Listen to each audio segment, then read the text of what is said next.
And it's draft day targets. And we're going to talk about the boy. We're going to talk about the man. We're going to talk about Jeremiah Love, man. It's about time we touch base on this situation, man, on this subject, on this topic. I've been holding back a little bit because I seen everybody clamor, everybody want to talk about Jeremiah Love. Me personally, I do see other ways around Jeremiah Love.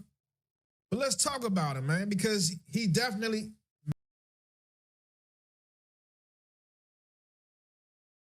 Washington Commanders at the number 7 pick. Let's take a look because we don't want to leave no stone uncovered. We need to touch base with the Jeremiah Love situation, man. So let's go around the Commanders universe. Let's see how everyone's talking about Jeremiah Love. And then we'll get a little bit more into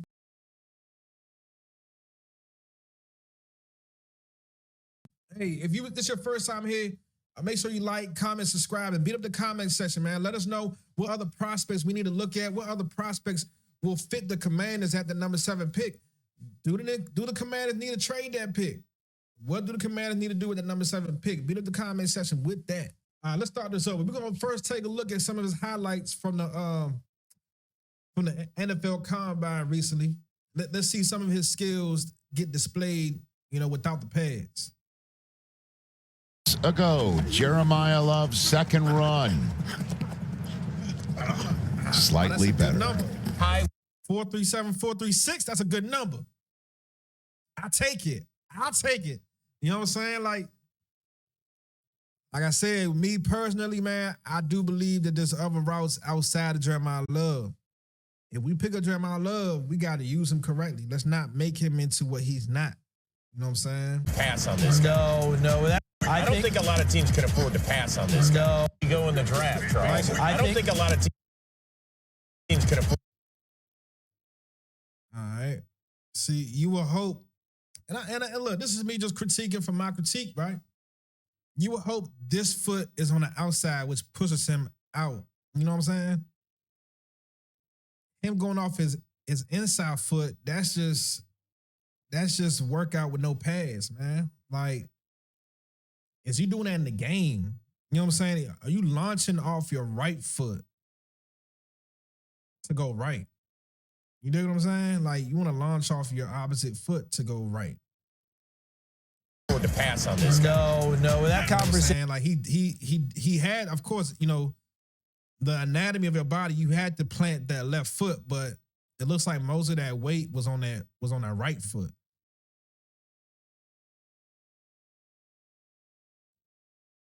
No. That conversation about where he goes. I don't think a lot of teams can afford to pass on this. No. I mean, he's nice. He's nice, as far as what I'm seeing speed, acceleration, quickness, but how does that speed, acceleration, and quickness translate to the NFL with pads on? I know what he did in college. But how does what he do translate to what we need? That's what we need to be on. How does what he do translate to what we need? Not really about what he can do. The smart play on my part because he's not getting down there. We had the conversation, just how far can he go? Kansas City he can do, but how does that help me and my team? Would love him at 9. I don't think they even have a sniff of getting him at 9. We could be love him at 9. Far can he go? Kansas City would love him at 9. I don't think they even have a sniff of getting him at 9. We could be talking about inside the top 5 now with Jeremiah Love. We could be talking about inside the top 5 now with Jeremiah. We could be talking about inside the top 5 now with Jeremiah Love. 9. We could be talking about inside the top 5 now with Jeremiah Love. Ashton Genty, the top runner in last year's draft, went 6 to the Raiders. I can't see Jeremiah Love going past that. I mean, it's going to be a very Love going past. I can't see to the Raiders. I can't see Jeremiah Love going past. Bro, he looked like a receiver at running back. Is that what you're getting? We do need receivers.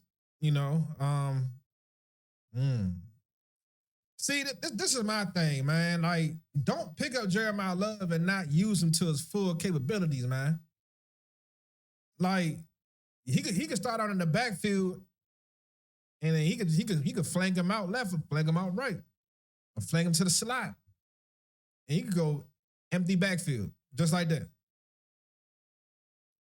He looked like a receiver with the running back title. I love going past that. I mean, it's going to be a very interesting deal about how you pair him, how you use him, and it's He going to looked be a like a lot of receiver fun to with the see running back because title. He can do it all, and you pair him, how you use him, and it's going to be a lot of fun to see because he can do it all. Man, what you going? If you pick up Jeremiah Love, he need to be in the pass game 50% of the game, bro. Like, and he need to be at a wideout position, probably 15 to 20% of the time. Like,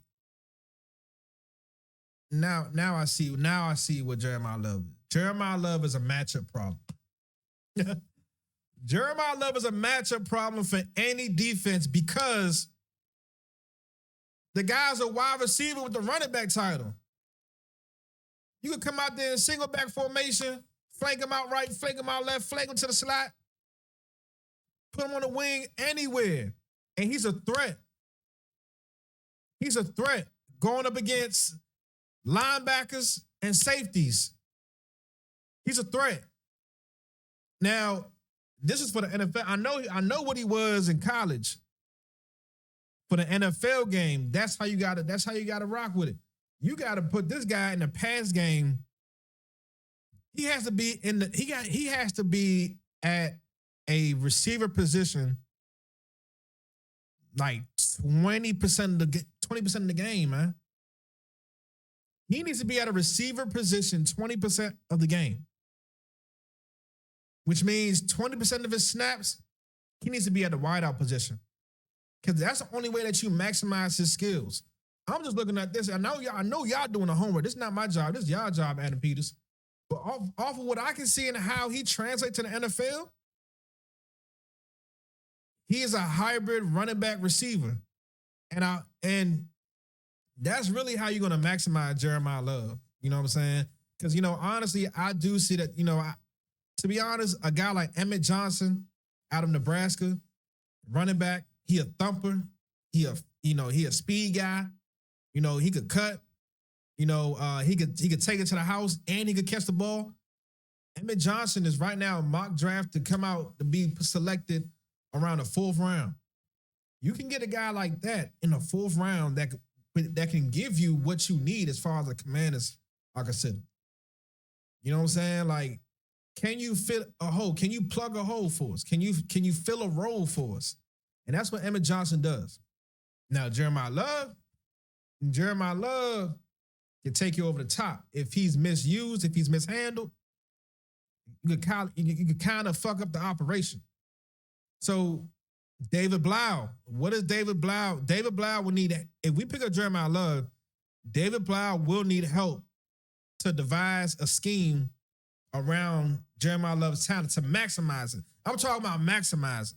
And it can't be just running the ball. Like, he might need the ball thrown to him about a good 6 to 8 times a game. He might need a good 6 to 8 targets.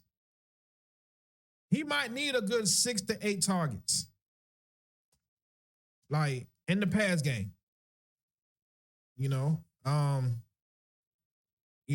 The screen game, oh man, that's a lot. The only thing is Jaden Daniels has a problem with the screen game. Like, I've yet to see him really throw a confident, successful screen to a running back. It's crazy. But Jeremiah Love, David Blau will need help. Dan Quinn will need to pitch in. Adam Peters will need to pitch in to see what is his vision for a guy like Jeremiah Love if he's chosen at that number.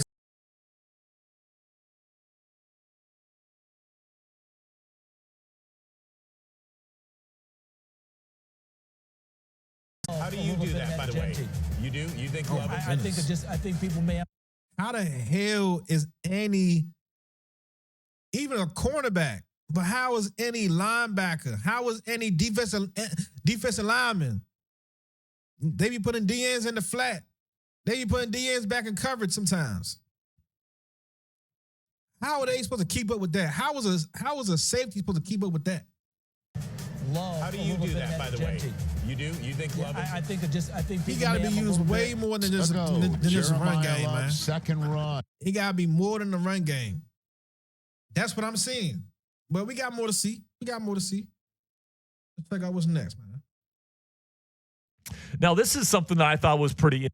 Let's see. Is drafting Jeremiah Love worst case scenario for the Commanders? Interesting. Pro Football Focus's John Costco says that Washington drafting running back Jeremiah Love, who, by the way, is being mocked to the Commanders quite a bit in some of these recent mock drafts, is the worst case scenario for the Washington Commanders at the number 7 overall pick. Definitely a strong take here. Jeremiah Love is not my preferred round 1 draft target, all right? Like, I think that there's other positions, other players that play more premium positions that would be on the field.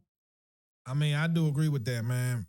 You can trade that number 7 pick, and you could turn that number 7 pick into 3 more starters for your entire team. You know, you trade that number 7 pick back, and you trade it. You gotta find some suckers, and the suckers that you're gonna find are the New York Jets. New York Jets got the number 16 pick and the number 44 pick. You trade the number 7 pick. You pick up somebody at 16 starter. 44 starter. In the 3rd round, you might want to, even if you pick up a wide receiver in the 1st round with the number 16 pick, you can still go back and get a guy like Elijah Surratt out of Indiana. He's a guy that fits what we need and what we're looking for. We're looking for a big X receiver. We need an A.J. Brown type. We need a Drake London type. We need a Julio Jones type to put on that outside as that X receiver, put him out there on an island, and he go to work. Slants, comebacks, hitches, whatever, slow goes, everything. That's what the X receiver's for.